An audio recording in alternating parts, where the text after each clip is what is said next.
राम राम दोस्तों, चलते हैं बायोलॉजी के 25 चुनिंदी क्वेश्चन की तरफ जो आपको SSC GD NTPC 12th standard के किसी भी एग्जाम में बहुत ज़्यादा आपको मदद करने वाला है।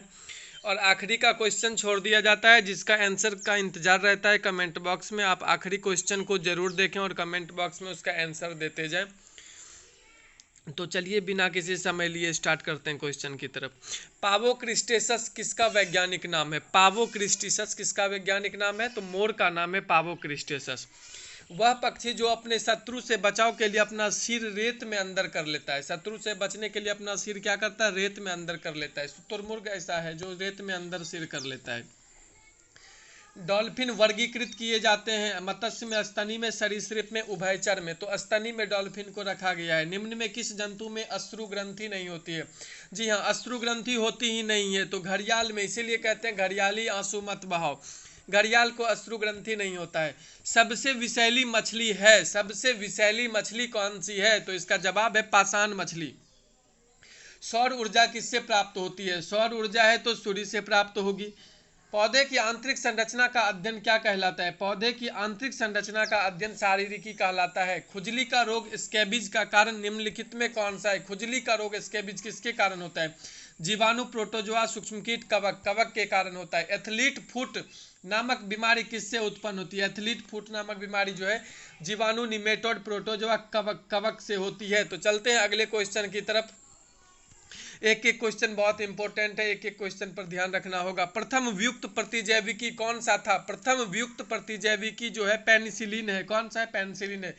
रिंग रोग के नाम से जाना जाता है। रिंग रोग के नाम से किसे जाना जाता है? तो इसका लिए होगा शैवाल रोग।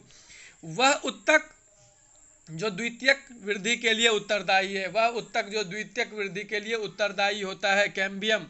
व्यापारिक कॉर्क प्राप्त होती है, व्यापारिक कॉर्क प्राप्त होती है कॉर्क कैम्बियम से।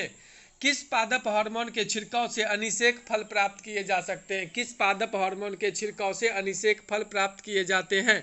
ऑक्सिन।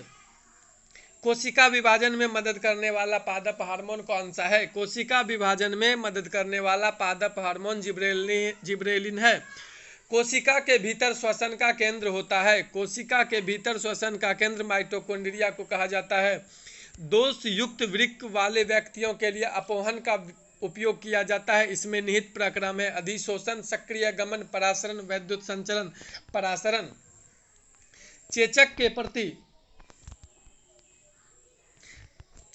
के प्रति टीकाकरण में समावेश किया जाता है हर जन्मों का, जीवित प्रतिरक्षियों का। तो जीवित प्रतिरक्षियों का होगा। पेचिश रोग के लिए उत्तरदायी प्रोटोजोआ कौन सा है? पेचिश रोग के लिए उत्तरदायी प्रोटोजोआ एंटी अमीबा है। आंख की दूरदृष्टि की बीमारी किसके कारण होती है? आंख में दूरदृष्टि की बीमारी जो है वो नेत्र गोलक के छोटा होने से हो जाता है। सबसे अधिक आयरन किसमें पाया जाता है? सबसे अधिक आयरन हरी पत्तीदार सब्जियों में पाया जाता है। निम्नलिखित में से किस विटामिन की कमी के कारण मसूरों से रक्त आता है और दांत हिलने लगता है? तो विटामिन सी के कारण ऐसा होता है। निम्नलिखित में कौन सी मद विटामिन है? निम्नलिखित में कौन सी मद विटामिन है? रिबोफ्लेविन है। शरीर में हीमोग्लोबिन का क्या कार्य होता है? शरीर में हीमोग्लोबिन का कार्य ऑक्सीजन का परिवहन करना होता है। जब एक व्यक्ति वृद्ध हो जाता है, बूढ़ा हो जाता है, तो सामान्यतया उसका रक्त का दाब क्या होता है? तो घट जाता है। जब वृक्क कार्य करना बंद कर दे तो निम्न में कौन सा पदार्थ जमा होता है? वृक्क जब काम करना बंद कर देता है तो रक्त में नत्र जनित अपशिष्ट पदार्थ होते हैं। मानव त्वचा रंग बनता है, किसके कारण बनता है? मेलेनिन के कारण बनता है। यदि माता पिता में एक का रुधिर वर्ग ए बी हो और दूसरा ओ हो तो उनके बच्चे का संभावित रुधिर वर्ग क्या होगा? ब्लड ग्रुप क्या होगा? तो इसका ब्लड ग्रुप ए या बी हो जाएगा। कौन सा ग्रंथि इंसुलिन निस्सारण के लिए उत्तरदायी होता है? कौन सा ग्रंथि इंसुलिन निस्सारण के लिए उत्तरदायी होता है? तो अग्नाशय होता है। निम्नलिखित में से किस कोशिका से इंसुलिन स्रावित होता है? इंसुलिन किससे स्रावित होता है? बीटा कोशिका से स्रावित होता है। निम्नलिखित में कौन सा एक हार्मोन है? Invertase ascorbic acid, insulin, RNA. Insulin एक हार्मोन है। मानव शरीर की कौन सी ग्रंथि एक साथ अंतःस्रावी तथा बहिस्रावी दोनों की तरह कार्य करता है? बहुत इंपॉर्टेंट क्वेश्चन है। मानव शरीर की कौन सी ग्रंथि एक साथ अंतःस्रावी बहिःस्रावी दोनों की तरह कार्य करता है? अग्नाशय।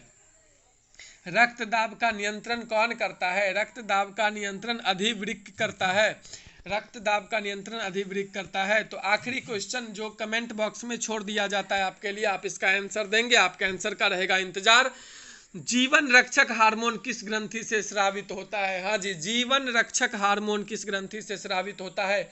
एड्रीनल, पिट्यूटरी, थायराइड या इनमें से कोई नहीं? इसके जवाब का रहेगा आपको हमको इंतजार। जय हिंद, वंदे मातरम, भारत माता की जय। मैं भी बेरोजगार, आप भी बेरोजगार।